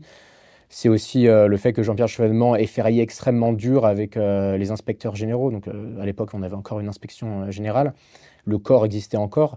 Et Jean-Pierre Chevènement avait voulu mettre dans les programmes, je pense que c'était en 1985, que le maître devait apprendre à ses élèves le bon usage du français, ce qui est quand même une Ouais. platitude, je crois. Et l'inspection générale, les inspecteurs, comme les syndicats d'ailleurs, parce qu'on n'a pas parlé du rôle des syndicats Oui. depuis qu'on a commencé la discussion, mais malheureusement, ils n'ont pas forcément tiré la machine vers le haut. Les syndicats, comme les inspecteurs, avaient dit que la notion même de bon usage de la langue était fasciste, qu'il n'y avait pas un bon usage de la langue, mais différents niveaux de langue qui étaient également respectables. Oui, oui, oui. Donc voilà, je crois, la dernière parenthèse historique que le ministère ait connue en matière de défense de l'exigence intellectuelle. Ça ne veut pas dire qu'il n'y a pas eu ensuite des ministres qui étaient courageux, charpentés. Je pense que quelqu'un comme Xavier Darcos, c'est un homme extrêmement brillant pour qui j'ai beaucoup d'admiration. Mais le fait est que les ministres qu'on a eus ne se sont pas donné les moyens, encore une fois, de reprendre la main sur une technostructure qui perpétue des schémas idéologiques oui, très, très Mais, délétères pour mais la même transmission des savoirs. de trouver un autre paradigme, en tout cas une autre façon de parler de l'éducation que le Oui. strict biais des inégalités. Oui, mais c'est pas une honte d'assumer Non, non, bien sûr. l'excellence. Jules Barny, qui était un grand penseur de la République, disait l'amour de l'égalité n'implique pas la haine de la supériorité. Je pense qu'il ne Absolument. faut pas avoir honte de promouvoir l'excellence, l'exigence intellectuelle. Et encore une fois, c'est le meilleur moyen qu'on ait à nos dispositions pour lutter contre les inégalités, Et, qui ne sont pas d'ailleurs le seul objectif, encore une fois, de mais l'école, hein. en faisant un argument à l'envers par l'absurde, si vraiment la lutte contre l'inégalité est le premier et le seul bien à poursuivre en tant que nation, eh bien, ce qui les égalise le plus, c'est toujours une guerre. Et donc, si vraiment Ça montre que personne n'est prêt à dire que c'est le seul objectif, parce que personne ne vient souhaiterait une guerre. C'est dans les tranchées que, aussi, que le ciment de la Oui, nation française, à certains égards, s'est fait entre classes sociales. bien sûr. Mais personne n'irait jusque-là. Donc c'est bien qu'il y a d'autres choses que ça, et pourtant, notre champ lexical n'est pas capable de le prendre en compte.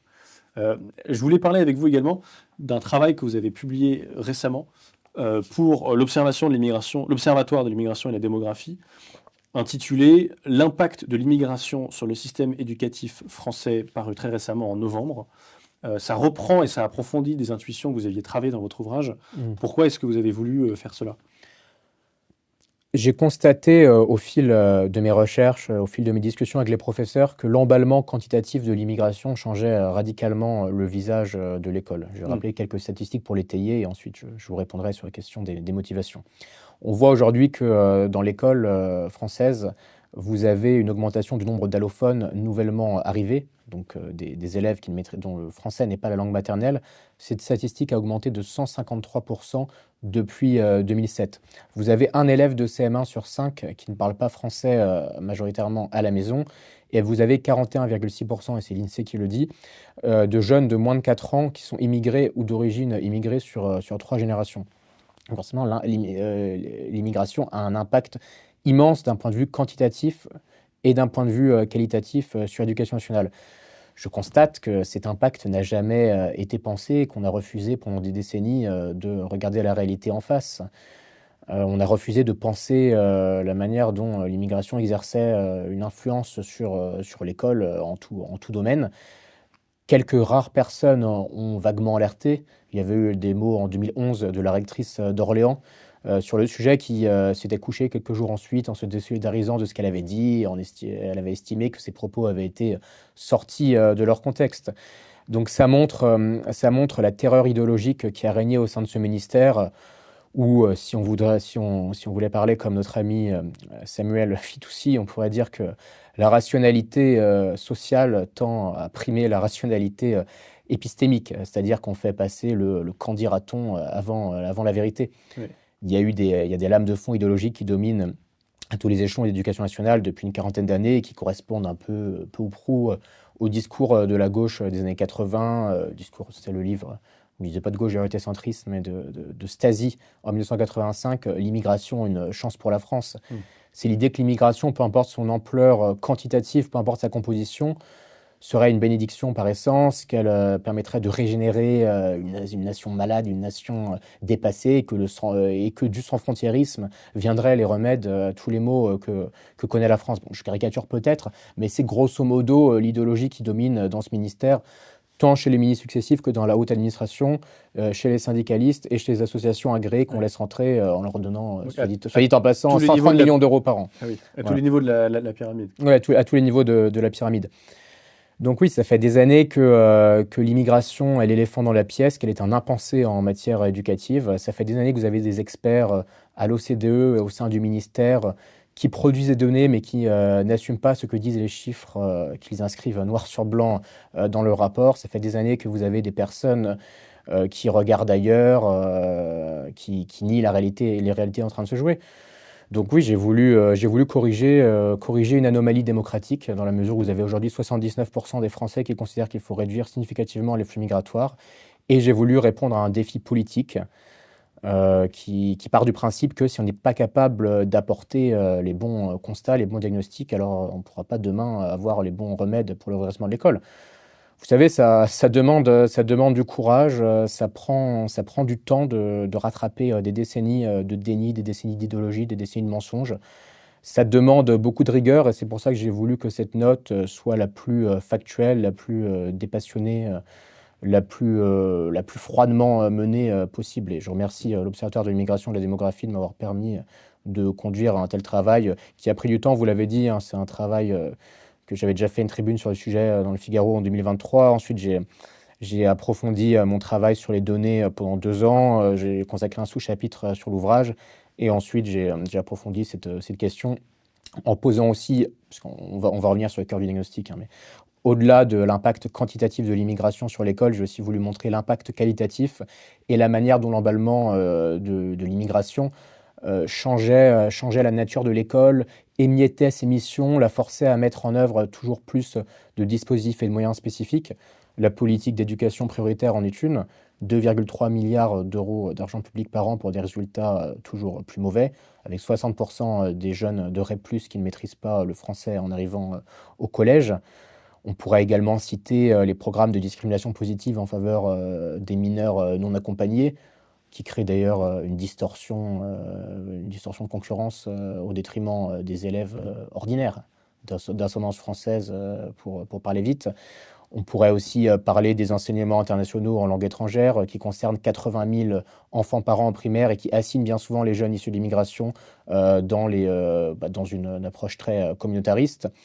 Et on pourrait parler enfin, c'est ce que j'évoquais tout à l'heure, des dispositifs en faveur des allophones. 180 millions d'euros par an dans ce dispositif pour des résultats toujours plus mauvais. 180 millions d'euros par an, c'est pas anecdotique. C'est ce qui permettrait de recruter, par exemple, 4 000 professeurs par an, Mm. soit le nombre de postes qu'on prévoit de supprimer dans le PLF 2026. Et il y a un élément particulièrement frappant dans cette note qui est de reprendre plusieurs sondages IFOP Mm. sur le rapport qu'entretiennent les jeunes élèves de confession musulmane à la question de est-ce que j'accepterais d'avoir un camarade juif, Ouais. du rapport à la violence vis-à-vis d'eux. Et c'est sans doute le passage le plus troublant de cette note, enfin qui revient à plusieurs reprises. Est-ce que vous pouvez nous en dire un peu plus et détailler sur ce point? Oui. Donc là, vous voulez qu'on discute de l'impact quantitatif de l'immigration sur l'école. Donc j'évoque cet aspect des choses sur plusieurs points. Sur la question de l'effondrement du niveau, je pense qu'on y reviendra ensuite. Sur la question des difficultés des professeurs à faire cours avec toujours plus d'hétérogénéité, de bricolage de circonstances à mettre en place. Et il y a cette question de l'importation dans l'école de la République de ce qu'on pourrait qualifier, en parlant vite, d'un choc des civilisations. J'essentialise évidemment pas les cultures en disant ça. Évidemment qu'il y a une majorité d'élèves issus de l'immigration qui ne posent aucun problème de ce point de vue-là. Maintenant, si on prend l'immigration comme phénomène macro, on constate en effet que de plus en plus de gens viennent avec des bagages culturels, des systèmes de valeurs, des rapports entre religion et science, avec des bagages qu'ils conservent une fois arrivés en France, au prix de toujours plus de tensions identitaires, religieuses, d'antagonisme dans les salles de classe. Là, vous parlez de la question de l'antisémitisme, et c'est intéressant parce qu'on voit que ça se fait au détriment bien souvent des minorités, des gens plus vulnérables.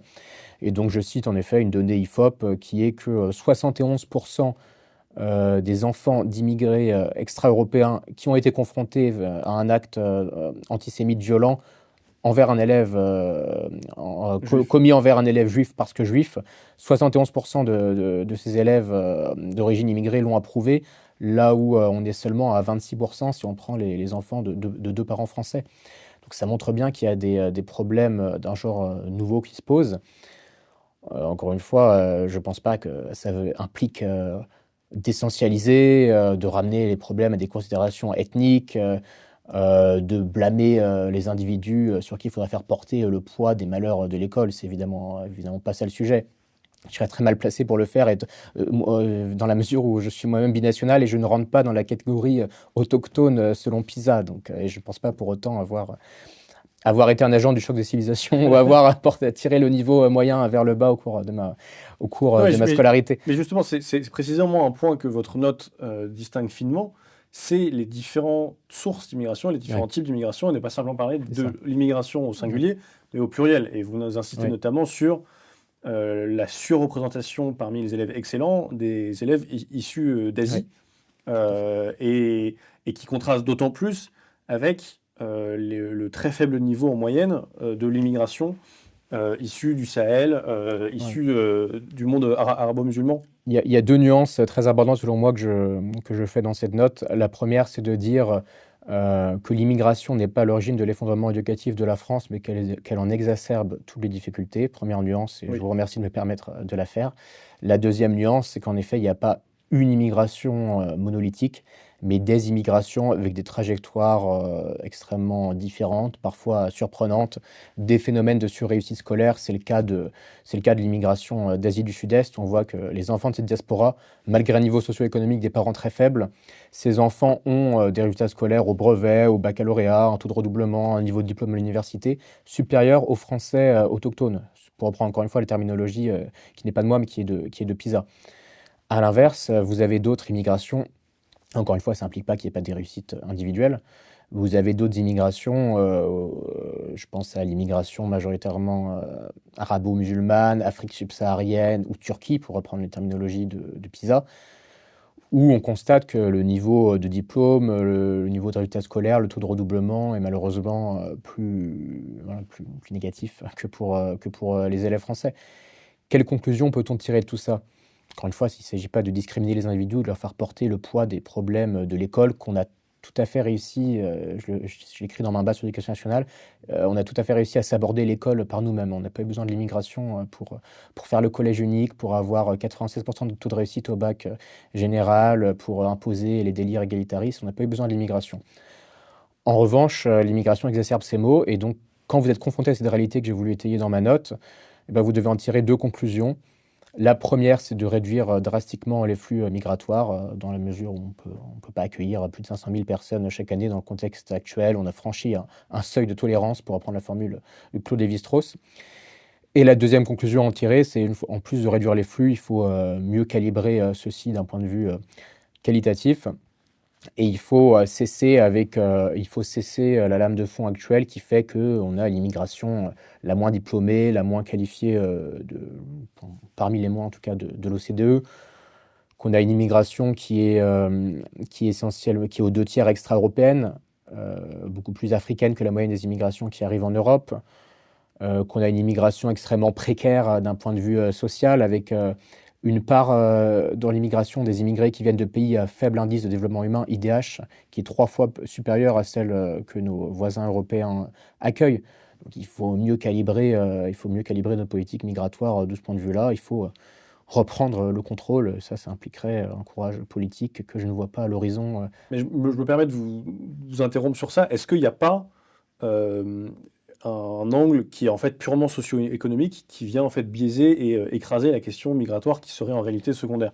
Alors ça, c'est la vision qui est celle de tous les experts de l'OCDE, de tous ceux qui contribuent par leur constat à nier la réalité qui se passe, la réalité à l'œuvre dans nos établissements scolaires. Oui, c'est de dire qu'il n'y a pas un problème migratoire, mais un problème socio-économique. Évidemment, je ne suis pas naïf sur le fait que les problèmes liés à une certaine immigration, pas toute l'immigration encore une fois, sont d'autant plus graves qu'ils s'ajoutent à des maux sociaux, une précarité des familles, une déstructuration du tissu familial, d'ailleurs beaucoup plus de familles monoparentales, des difficultés à se loger, évidemment.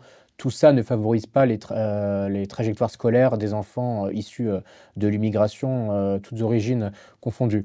Maintenant, si on regarde froidement la réalité des chiffres tels que compilés par l'OCDE, on voit qu'il y a un écart de 17 points qui subsiste quand on fait des comparaisons à un niveau socio-économique similaire entre enfants issus de l'immigration et enfants d'ascendance française. Donc non, ce n'est pas qu'un problème socio-économique. Je crois que cette vision, elle s'inscrit dans une sorte d'économicisme limité et que par ailleurs, elle fait fi de toutes les difficultés culturelles qui peuvent se poser, que j'évoquais tout à l'heure sur la manière dont l'immigration exacerbe la crise de l'autorité, la dégradation d'un climat scolaire qui est déjà le troisième le plus dégradé de l'OCDE selon PISA. Et par ailleurs, je veux bien qu'on réfléchisse en théorie, mais on ne vit pas en théorie, on vit dans la réalité. Donc la question n'est pas celle de l'immigration telle qu'elle pourrait être, mais la question de l'immigration telle qu'elle est aujourd'hui. Et le fait est qu'il y a ces différences socio-économiques entre les Français d'ascendance française et les immigrés tels qu'ils viennent aujourd'hui. Donc Justement, elle se pose inévitablement. sur le plan de la dégradation du climat dans les classes, qui me paraît être un sujet absolument déterminant, on a désormais un professeur qui doit déjà résoudre des problèmes sociétaux qui ne sont pas les siens. Donc on a parlé de la vague de la crise de la santé mentale dans la jeunesse. On a parlé de la crise de l'autorité. Ça, c'était pas de sa faute. Il le constate, il le voit dans sa classe, le professeur. Il y a par ailleurs, avec les réseaux sociaux, l'effondrement du temps de concentration.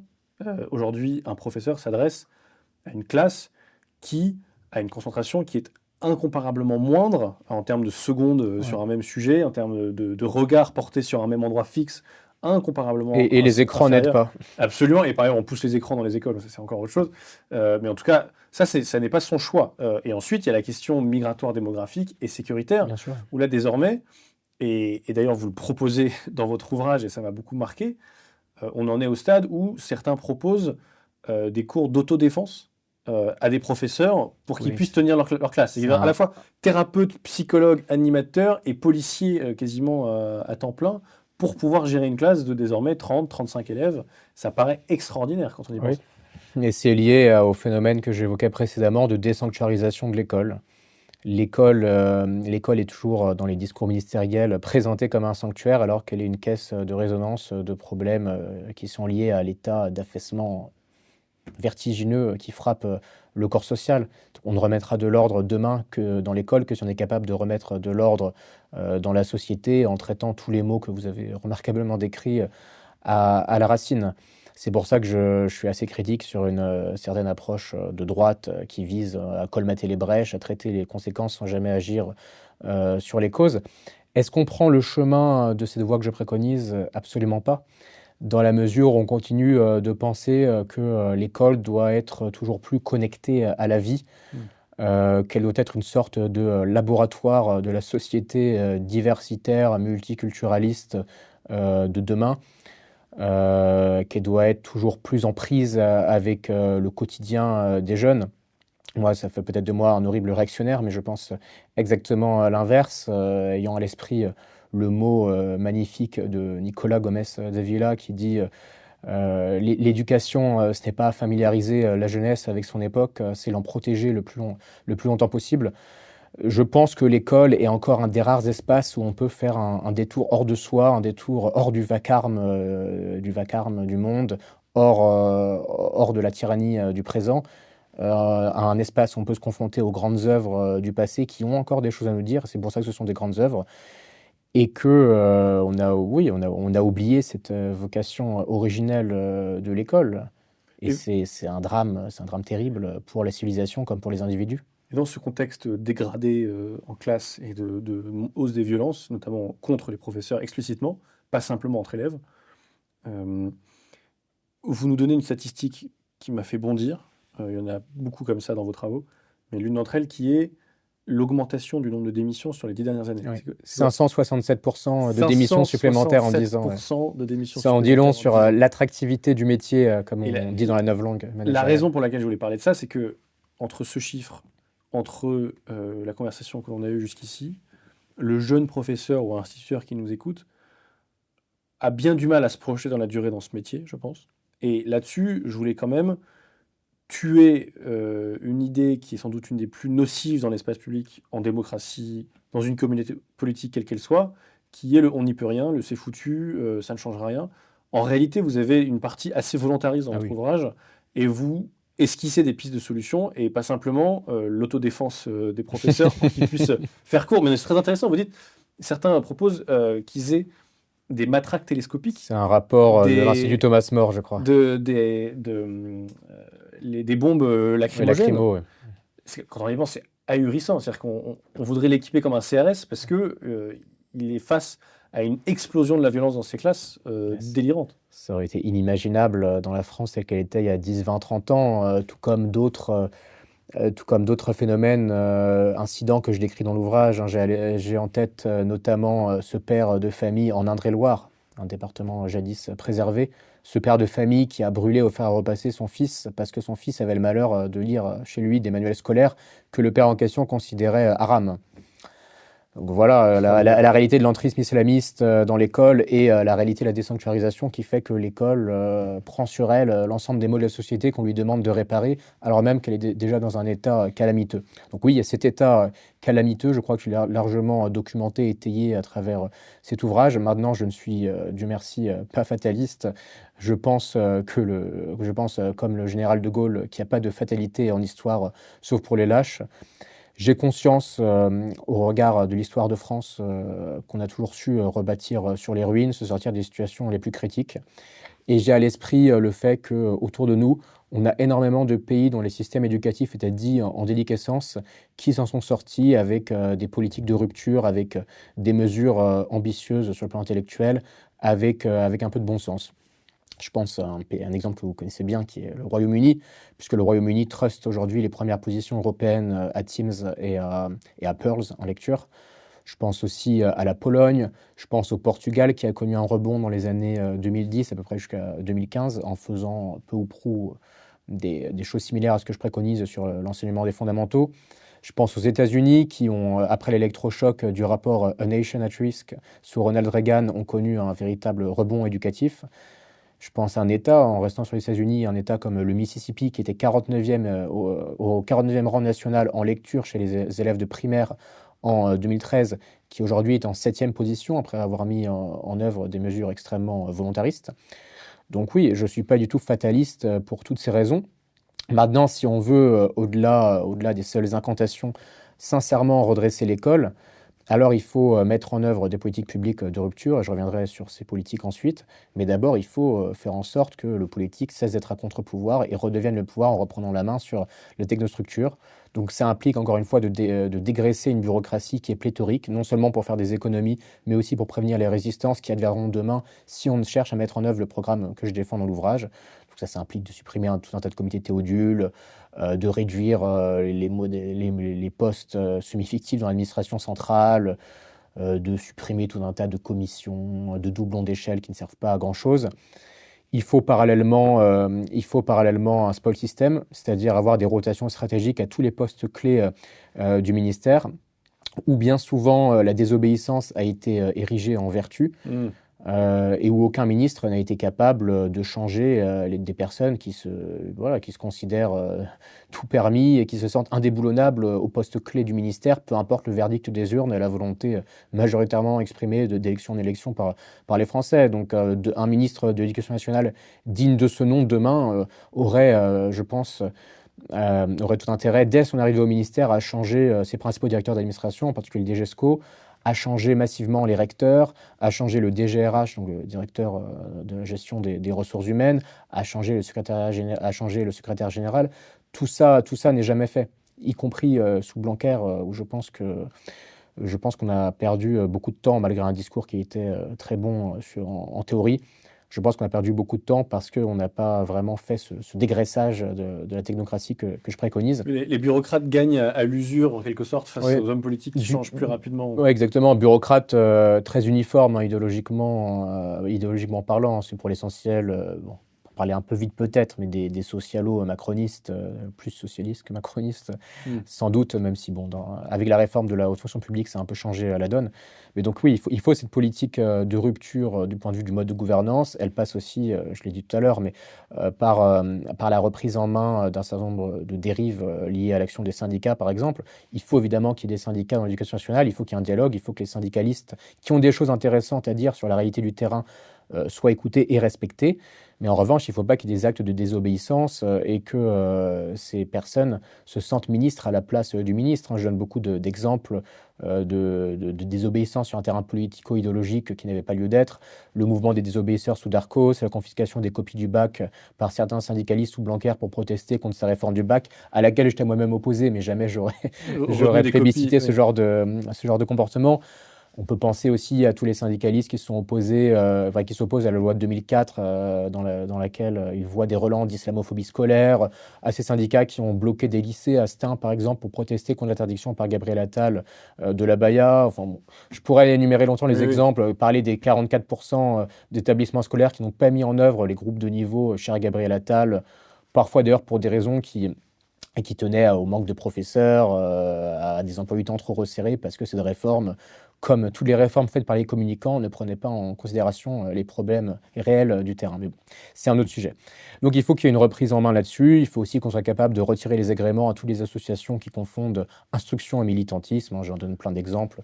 Jusqu'à récemment, vous avez dû voir ça, la présidente de SOS Homophobie qui a dit, qui est elle-même dans l'éducation nationale, qui a dit qu'elle assumait de tricher pour imposer les identités LGBTI dans sa salle de classe. Donc on est très loin de la lutte légitime contre l'homophobie que l'éducation nationale doit avoir par une politique de transmission des savoirs digne de ce nom.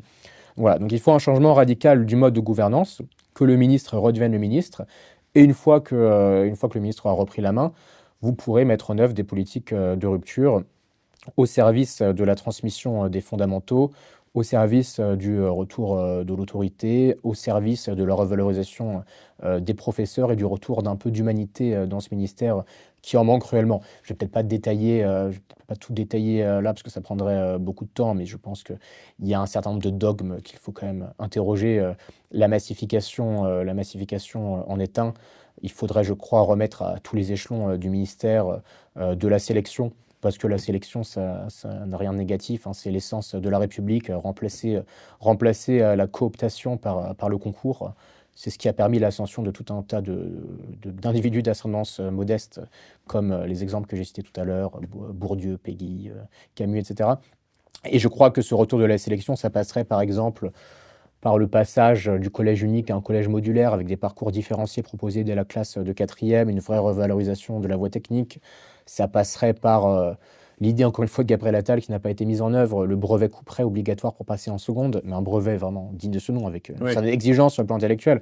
Ça passerait par une reconstruction du baccalauréat tel qu'il était avant d'être détruit par les réformes successives, et ça passerait, tabou suprême, par un retour d'une forme de sélection à l'université, puisqu'on n'a pas vocation à diplômer chaque année autant de sociologues que le reste Mais ce qui est très mal compris justement sur ça, c'est que les gens perçoivent la sélection comme évitable. Alors qu'en réalité, la seule question, c'est à quel moment posez-vous la sélection? C'est-à-dire que, typiquement, les notes sont discriminantes, si on veut. Les notes sélectionnent.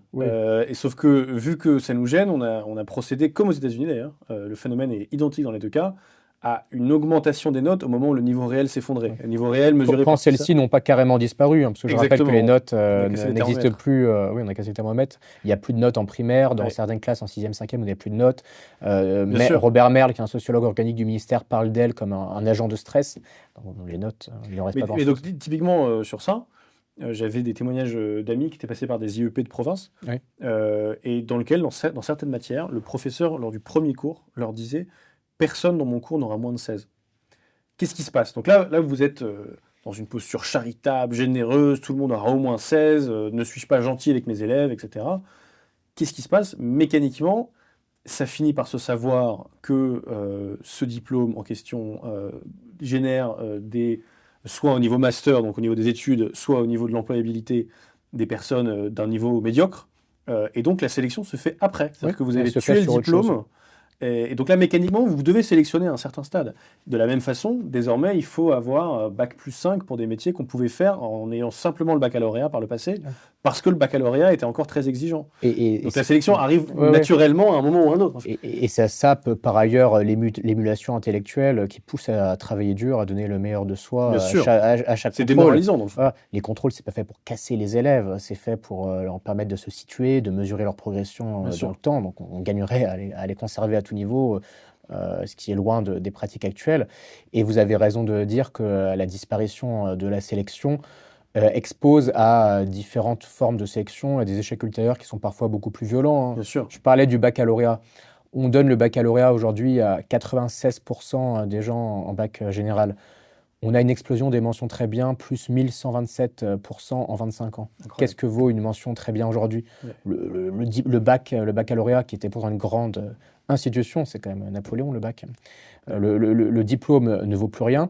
Et donc maintenant, la seule chose qui compte, si vous avez un lycéen qui arrive dans le supérieur, c'est où est-ce qu'il a obtenu son diplôme. Donc on voit que c'est le retour d'autres formes d'inégalités socio-économiques et inégalités territoriales, en l'occurrence, qui sont tout aussi dures à assumer pour les élèves derrière. Et oui, il y a une sélection aussi qui se fait ultérieurement à l'université, par exemple. C'est bien beau de faire croire que l'université est un droit de l'homme, un droit opposable pour tous. Sauf que dans les faits, ça n'empêche pas que derrière, vous ayez un taux d'échec en licence 1 énorme, que vous ayez un échec massif en premier cycle qui, comme je l'ai dit tout à l'heure, est le pire de tout l'OCDE, avec un coût pour la nation de 532 millions d'euros derrière. Donc oui, je crois qu'il faut rompre avec cette idéologie de la fausse bienveillance et se rappeler les vertus de la méritocratie, les vertus de la sélection, qui encore une fois ne sont pas des idées archaïques, crypto-fascistes d'extrême droite, qui étaient au cœur du projet des Lumières et de ce que la gauche républicaine était pendant très longtemps, voilà, gauche. Oui. Donc il faut sans doute être amateur de spéléologie pour en retrouver la trace aujourd'hui, tant elle a disparu. Oui, en vrai, et là-dessus, on revient encore une fois sur le paradoxe, c'est que c'est le discours de la lutte contre les inégalités qui aura paradoxalement permis, avec Bourdieu et ses héritiers, tous ceux qui pensent que dans Bourdieu, il y a une syllabe de trop, qui l'ont proprement sacralisé, qui ont fini par mener à cette situation catastrophique, l'antisélection qui tue les élèves. Ils ont fait devenir l'école qu'ils dénonçaient. Voilà. Et là-dessus, c'est lié au thème peut-être plus que jamais. Y a-t-il un ouvrage, Joachim Le Flokiman, que vous auriez aimé avoir lu plus tôt? Alors, il y en a énormément. Et il y a aussi énormément de livres que je n'ai pas encore pris le temps de lire et que j'aimerais Et qui vous j'aimerais lire. regarde d'un œil accusateur? Il n'y a rien de plus important voilà, que de se confronter à la lecture, en particulier à la lecture des classiques. Bon, je ne vais pas vous citer un classique, en l'occurrence, pour répondre à votre question. Je vais vous citer un livre que je n'ai même pas fini, j'aggrave mon cas, mais c'est un ouvrage que j'ai débuté il y a quelques jours et que je trouve absolument passionnant, qui est directement lié à tout ce dont il est question dans l'ouvrage et dans le dialogue qui est le nôtre. C'est l'ouvrage de Peter Turchin, le chaos qui vient. Et je pense que, donc pour le situer en quelques mots, c'est un Russe immigré aux États-Unis qui a fondé une discipline, la cliodynamique, qui, à partir d'une étude des sociétés humaines, mais aussi des insectes, des animaux, essaye d'en déduire un certain nombre de grandes modélisations qui permettent de comprendre l'évolution des sociétés humaines dans le temps. Et donc, il explique qu'à partir d'exemples extrêmement nombreux, hein, les États-Unis de Lincoln, la Chine du 19e siècle, l'Amérique de Trump, l'Europe, enfin, bon, on pourrait multiplier les exemples, il met en évidence un certain nombre de facteurs qui constituent un cocktail inflammable qui précipite les sociétés dans le chaos. Et en l'occurrence, il met en évidence le fait que la surproduction artificielle d'élite en est un. C'est-à-dire lorsque vous avez toujours plus de concurrents pour un nombre de positions qui restent similaires, ce qui crée inévitablement du ressentiment, de la frustration, jusqu'à générer des mécanismes de fraude et une contre-élite qui va vouloir remettre en cause, renverser l'ordre établi. Et il explique que ces dynamiques poussent d'autant plus à la décomposition des sociétés que vous avez en face un appauvrissement, comme c'est le cas aujourd'hui en Europe, en France, aux États-Unis, un appauvrissement des classes moyennes, des catégories populaires, des gens ordinaires, pour parler vite, c'est ce qu'il appelle la pompe à richesse. Et à ça, il ajoute d'autres facteurs, hein, l'affaissement de l'État, l'explosion de l'endettement. Et je crois que tout ça dessine quand même un paysage global qui peut nous rappeler notre système éducatif aujourd'hui. C'est-à-dire que vous avez, c'est la statistique que je rappelais tout à l'heure sur l'échec dans le supérieur, mais vous avez toujours plus de diplômés déclassés, de bac plus 5 sans perspective professionnelle, qui emmagasinent beaucoup d'amertume, de frustration, de ressentiment. Et je crois que toutes les politiques éducatives qu'on a poursuivies dans ce pays depuis une quarantaine d'années ont conduit à ça, et je m'effraie des conséquences que ça peut avoir demain, d'où la proposition qui est la mienne de revaloriser drastiquement la voie technique, de rompre avec un système qui conduit à toujours plus d'inflation du nombre de personnes inscrites dans certaines filières en sciences humaines à l'université. Non pas qu'il ne faille pas de sciences humaines, hein, je suis moi-même diplômé en sciences politiques, en histoire, en littérature, donc il ne s'agit pas de mépriser ces disciplines, d'être caricaturalement utilitariste. Il s'agit juste de dire que la France n'a pas vocation à diplômer toujours plus dans des filières qui ne débouchent sur rien de concret, au prix de toujours plus d'antagonisme dans la société. Donc en fait, il faut rompre avec cette lame de fond avant qu'il soit trop tard. Et je pense que j'aurais affiné ma pensée plutôt sur le sujet si j'avais lu Le chaos qui vient avant. Donc c'est vraiment une lecture que je recommande. Traduit de l'anglais par Peggy Sastre. Par Peggy Sastre. Excellent. Avec Peggy Sastre, et c'est aussi intéressant parce que ce sont des grilles de, enfin, il a inventé une discipline, encore une fois, la cléodynamique, donc ce sont des grilles de lecture qui ne sont pas forcément familières pour les lecteurs Tout à fait. occidentaux, des modes de raisonnement en passant par les mathématiques à un niveau Oui, assez il est poussé. possible d'avoir trop d'élites. Ça, en soi, Ouais, amusant comme façon de le voir. exactement, ouais, ouais, ouais. Et pourquoi est-ce tout simplement important de lire tout court, particulièrement pour notre génération et dans le contexte de l'éducation nationale telle qu'elle est? Bon, déjà pour le plaisir, on l'oublie. Ouais, Parce que ça permet de vivre d'autres vies que la nôtre, pour reprendre le très beau titre d'Emmanuel Carrère. Et parce que la littérature, même si elle n'apporte pas des réponses définitives aux grandes questions de l'existence, permet d'affiner notre jugement sur celles-ci, sur les choses, sur les êtres. Je pense qu'on en ressort toujours grandi. C'est un détour hors de soi, mais qui permet de revenir ensuite à soi-même, mieux armé. Et je pense qu'à cet égard, on gagne toujours à revenir aux classiques. Alors je sais que la notion est un peu rejetée aujourd'hui, mais elle a sa raison d'être, hein. C'est le mot de Peggy qui disait Homère, mais incroyablement neuf ce matin, et oui, rien n'est plus ancien que le journal du jour. Voilà. oui. On a Ouais. tendance à l'oublier, perdu qu'on est dans le vacarme de l'actualité, voilà, dans les pratiques affairées qu'on peut avoir, et c'est normal, c'est la vie telle qu'elle est au XXIe siècle. Mais on a besoin par moment, je crois, de parenthèses.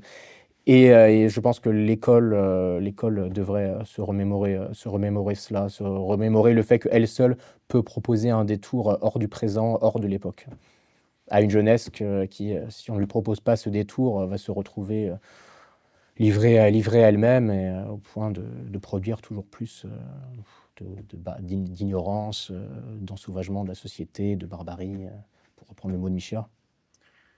Joachim Le Floch-Imad, merci beaucoup, c'était passionnant.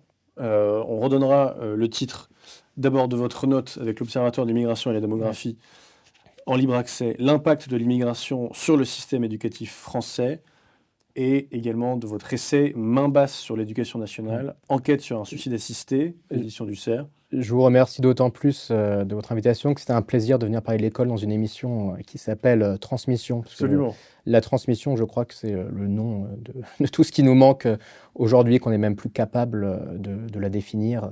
Ouais. Je crois que l'école s'est retournée contre la transmission, et que la transmission est le nom de tout ce avec quoi il faut renouer pour remettre l'école en route. Donc, Le mot n'a en effet pas été choisi au hasard. oui, ça n'a pas été choisi au hasard. C'est le miracle là, qui permet de protéger la civilisation de la ruine. C'est le devoir qu'on a à l'endroit des jeunes générations à venir, celui de ne pas abandonner, de ne pas les abandonner à elles-mêmes. Et c'est l'acte le plus beau qui soit, celui de transmettre à la génération suivante l'héritage de ce qu'on a nous-mêmes reçu de nos prédécesseurs. Ça vaut pour l'école, mais ça vaut aussi pour la famille, pour tous les cercles de socialisation. C'est un ensemble de liens, un ensemble de valeurs, un ensemble de repères qui est à reconstruire aujourd'hui, et je pense que l'école doit être au cœur de ce projet. Mais sur ces belles paroles qu'on va se quitter, merci infiniment pour votre disponibilité. Encore une fois, votre essai est très dense, très détaillé. Ça n'est pas un essai paresseux, comme malheureusement il y en a trop de nos jours. Et pour ceux qui voudraient se renseigner sur l'évolution de l'éducation nationale et les pistes de sortie, qu'on n'a que trop peu effleuré, parce que les vrais bons livres ne peuvent jamais, même en 1 heure et demie, se détailler. Il y a beaucoup de choses à faire en même temps. C'est ça. Ruez-vous sur l'ouvrage de Joachim Le Floch-Imad. Merci infiniment, et à une prochaine fois avec joie. Merci à vous.